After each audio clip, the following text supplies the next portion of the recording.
கர்த்தருடைய பரிசுத்த நாமத்திற்கு மகிமை உண்டாகட்டும். எனக்கு அன்பான சகோதர சகோதரிகளுக்கு ஆண்டவராகிய இயேசு கிறிஸ்துவின் இனிய நாமத்தின் நல்வாழ்த்துதலையும் வணக்கத்தையும் தெரிவித்துக் கொள்கிறேன். காலைதோறும் கர்த்தருடைய வார்த்தை என்ற தலைப்பில் நாம் வேத வசனங்களை தியானித்து வருகிறோம். இன்றைக்கு தியானத்திற்கு நாம் எடுத்துக்கொண்ட வேத வசனம் சகரியா 4ஆம் அதிகாரம் 10ஆம் வசனத்தின் முதல் பகுதி. அற்பமான ஆரம்பத்தின் நாளை யார் அசட்டை பண்ணலாம்? சிறையிருப்பிலிருந்து திரும்பி வந்த யூதர்கள் கர்த்தருடைய ஆலயத்தை கட்ட ஆரம்பித்த போது அவர்களுடைய தேவனை சிலர் ஏளனம் பண்ணினார்கள். ஆலய கட்டுமான வேலைகளை அசட்டை பண்ணினார்கள். அற்பமான ஆரம்பத்தின் நாளை நாம் அசட்டை பண்ணக்கூடாது. நாம் செய்கிற காரியங்கள் ஊழியமாயிருந்தாலும் ஆரம்பத்தில் சிறியதாக இருக்கலாம். கர்த்தர் தமக்கு ஏற்ற வேளையிலே தம்முடைய ஊழியத்தின் எல்லைகளை விஸ்தாரமாக்குவார். கடுகு விதை சிறியதாக இருந்தாலும் அது பூமியில் முளைத்து பெரிய மரமாகும். ஆரம்பம் சிறியதாக இருக்கும், முடிவு பெரியதாக இருக்கும். பழைய ஏற்பாட்டு காலத்திலே அடிமை பெண்ணாகிய ஆகார் கற்பம் தரித்ததினால் தன் ஆட்சியார் சாராயை அற்பமாக எண்ணினாள். ஆனால் சாராய் ஈசாகை பெற்றெடுக்க ஆண்டவர் கிருபை செய்தார். யாக்கோபு மனைவிகளில் ராகேல் ரூபவதியாய் இருந்தாள். லேயாளோ கண்கள் கூச்சப்பார்வையாய் இருந்ததினால் அற்பமாக எண்ணப்பட்டாள். கர்த்தர் கண்டு லேயாள் முதலில் கற்பம் தரிக்கும்படி செய்தார். குழந்தை இல்லாத இருந்த அன்னாள் அற்பமாக எண்ணப்பட்டாள். சாமுவேல் என்ற தீர்க்கதரிசியை பெற்றெடுக்க ஆண்டவர் கிருபை செய்தார். ஈசாயின் மகன் கடைசி மகன் தாவீதை பாருங்கள். சாதாரண ஆடு மேய்க்கிறவனாயிருந்தான். தாவீதை தேவன் ராஜாவாக உயர்த்தினார். ஆதலால் நாம் செய்கிற காரியங்களில் மனுஷர்கள் பார்வைக்கு அற்பமாக எண்ணலாம். ஆனால் நாம் கர்த்தரின் கரங்களுக்குள் அடங்கி இருக்கும் பொழுது ஏற்ற காலத்தில் தேவன் உயர்த்துவார்.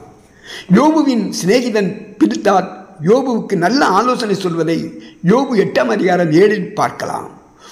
உம்முடைய துவக்கம் அற்பமாய் இருந்தால் உம்முடைய முடிவு சம்பூர்ணமாய் இருக்கும்.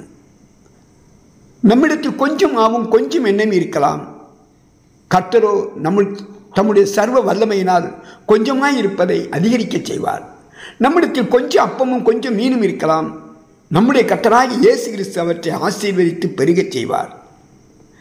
கர்த்தருக்குள் நம்முடைய விசுவாசத்தை ஆரம்பிக்கும் போது அந்த விசுவாச அளவு அற்பமாக இருந்தாலும் அதில் முடிவோ சம்பூர்ணமாக இருக்கும். எபிரேயருக்கு எழுதிய நிருபம் 12ஆம் அதிகாரம் 1ஆம் வசனத்திலே எழுதப்பட்டுள்ளது.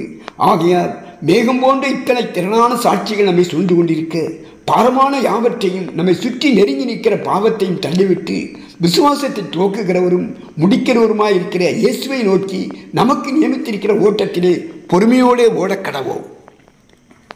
நாம் செய்ய வேண்டிய காரியங்கள் என்ன? பாரமான யாவற்றையும் தள்ளிவிட வேண்டும். நம்மை சுற்றி நெருங்கி நிற்கிற பாவத்தை தள்ளிவிட வேண்டும். நமக்கு நியமித்திருக்கிற ஓட்டத்தில் பொறுமையாக ஓட வேண்டும். இயேசுவை நோக்கி பார்க்க வேண்டும். விசுவாசத்தை துவக்குகிறவரும் முடிக்கிறவர் அவர்.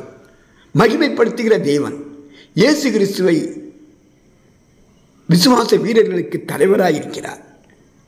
அந்த இயேசுவை நாம் நினைத்துக் கொள்ள வேண்டும். இயேசு கிறிஸ்துவின் வாழ்க்கையிலே நடந்த பாடுகளையும் அவர் நீடிய பொறுமையோடு இருந்து சகித்த அந்த காரியங்களையும் நாம் நினைத்துக் கொள்ள வேண்டும். இறுதியாக மத்தேயு 21ஆம் அதிகாரம் 42ஆம் வசனத்திலே ஆண்டவராகிய இயேசு கிறிஸ்து சொல்கிறார். இயேசு அவர்களை நோக்கி, வீடு கட்டுகிறவர்கள் ஆகாது என்று தள்ளின கல்லே மூளைக்கு கல்லாயிற்று, அது கர்த்தராலே ஆயிற்று, அது நம்முடைய கண்களுக்கு ஆச்சரியமாக இருக்கிறது என்று நீங்கள் வேதத்தில் ஒரு காலம் வாசிக்கவில்லையா? இயேசுவை யூதர்களும் வேத பாரகர்களும் ஆசாரியர்களும் பரிசேயரும் பரிகாசம் செய்தார்கள், வெறுத்தார்கள், அவரை கொலை செய்தார்கள். அவரை ஏற்றுக்கொள்ளவில்லை. இவன் தச்சன் மகன் அல்லவா? இவன் மரியாளின் மகன் அல்லவா? நாசிரத்திலிருந்து ஒரு நன்மை பிறக்குமோ? ஒரு தீர்க்கதரிசி நாசிரத்திலிருந்து தோன்றுவாரோ என்று அற்பமாய் நினைத்தனர். தேவன் அவரை மரித்தோரிலிருந்து எழுப்பினார். எல்லோரும் ஆகாது என்று தள்ளின இயேசுவோ தேவன் பரலோகத்திற்கு செல்லும் வழியாக வாசலாக வைத்துள்ளார். அவரை அல்லாமல் ஒருவனும் பிதாவினிடத்தில் பிரவேசிக்க முடியாது. எல்லா நாமங்களுக்கும் மேலான தேவன் அவரை உயர்த்தினார். எனக்கு அன்பான சகோதர சகோதரிகளே, நீங்கள் மற்றவர்களால் நிந்திக்கப்படலாம், தூஷிக்கப்படலாம், அற்பமாக துடைத்து போடப்படும் குப்பையைப் போலவும் கந்தையாகவும் எண்ணப்படலாம். தேவன் உங்கள் நிந்தையை புரட்டி போடுவார். உங்கள் கந்தையை துதிகளின் ஆடையாய் மாற்றுவார்.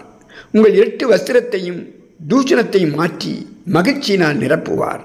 தேவன் நம் பக்கத்தில் இருந்தால் ஒருவனும் நமக்கு எதிராக நிற்க முடியாது. அற்பமான ஆரம்பத்தின் நாளை யார் அசட்டை பண்ண முடியும்? ஆரம்பம் அற்பமாக இருந்தாலும் முடிவு சம்பூர்ணமாக இருக்கும். நிச்சயமாகவே முடிவு உண்டு. உன் நம்பிக்கை வீண் போகாது. உங்கள் துக்கம் சந்தோஷமாய் மாறும். ஆமேன்.